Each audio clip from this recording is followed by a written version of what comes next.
yang kita bisa dapatkan dari laman Kementerian Agama, ya, seperti apa gambarannya, kejelasannya bagaimana, sehingga kita tidak berspekulasi liar atau mungkin melahirkan persepsi-persepsi yang sudut pandangnya berbeda-beda sehingga menghasilkan kegaduhan-kegaduhan yang tidak menimbulkan maslahat, ya. Karena itu kalau ada masukan-masukan kita berikan masukan, ya, untuk apa kemudian hal-hal demikian bisa melahirkan maslahat, dan kalau ada yang tidak tepat juga kita bisa usulkan, ya, untuk diperbaiki dan turunan-turunan yang lainnya. Kemudian teman-teman sekalian, yang tadi disampaikan 2 halaman itu diperjelas dengan lampiran. Saya sudah baca lampiran ini, ya, sampai dengan yang terakhirnya tadi, ya.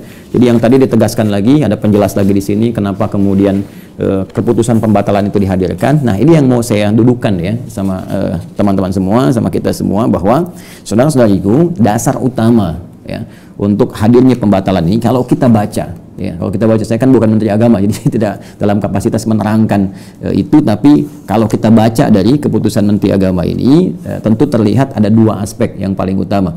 Yang pertama adalah terkait pandemi, ya, yang sekarang melanda wilayah dunia secara umum, baik di Indonesia pun demikian di Saudi dan sebagainya. Ya, yang kedua adalah aspek teknis terkait dengan persiapan-persiapan, ya, karena selama ini diakui di sini bahwa kalau kita kembali ke sini, poin F, ya, dalam menimbang, pemerintah Arab Saudi belum membuka akses layanan penyelenggaraan ibadah haji tahun 1442 Hijrah.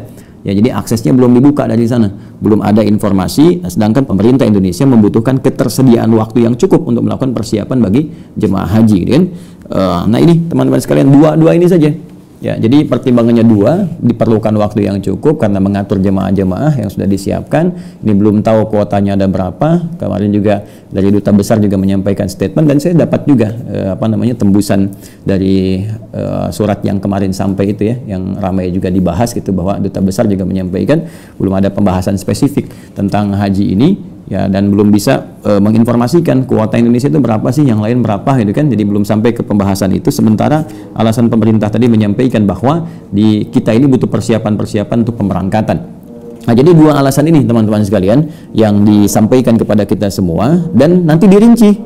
Nanti dirinci nih, ada poin lampiran, ya, halaman 3, 4, 5. Di sini ada lampiran, ya. Ini lampiran detail sekali, detail. Jadi dari mulai penjelasan tadi sampai pengurusan dokumen, sampai status jemaah, ya, statusnya bagaimana, yang sekarang nggak bisa berangkat, nanti apakah tahun depan, ya, diharapkan oleh kita semua bisa berangkat tahun 1443 itu, siapa yang berangkat, bagaimana statusnya, bagaimana status buku-buku panduan manasik, kemudian barang-barang misalnya terkait koper dan sebagainya, statusnya bagaimana, termasuk juga di sini terkait dengan dana. Disampaikan sekali di sini, ya, bagaimana kalau misalnya dana-dana jamaah itu statusnya seperti apa, ya, kalau ingin ditarik, bahkan kalaupun ingin ditarik bagaimana teknisnya, ya, ada keperluan dulu misalnya mau diambil seperti apa teknisnya, dijelaskan tuh di sini.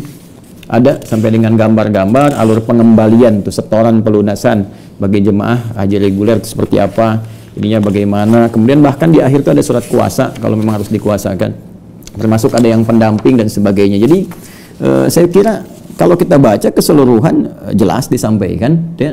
Hanya barangkali untuk penguatan ini saya menyarankan, ya, saya memberikan masukan kepada Kementerian Agama dalam hal ini terkait pertimbangan-pertimbangan dimaksud. Satu, ya, karena ini kan lebih kepada penyampaian aspek sebab-sebab pembatalan, ya, dari sisi Kementerian Agama, dan sebab-sebab itu yang pertama menyangkut tentang pandemi dan situasi pandemi. Sedangkan terkait dengan haji pun, kalau kita bicara pandemi nanti akan dikaitkan dengan hukum. Nah, otoritas untuk memberikan pandangan hukum ini akan lebih kuat menurut saya dan lebih baik jika di sini digandengkan kepada Majelis Ulama Indonesia, supaya memberikan satu gambaran kepada masyarakat melalui sebuah fatwa. Misalnya Kementerian Agama bisa meminta fatwa kepada Majelis Ulama Indonesia yang menerangkan kepada masyarakat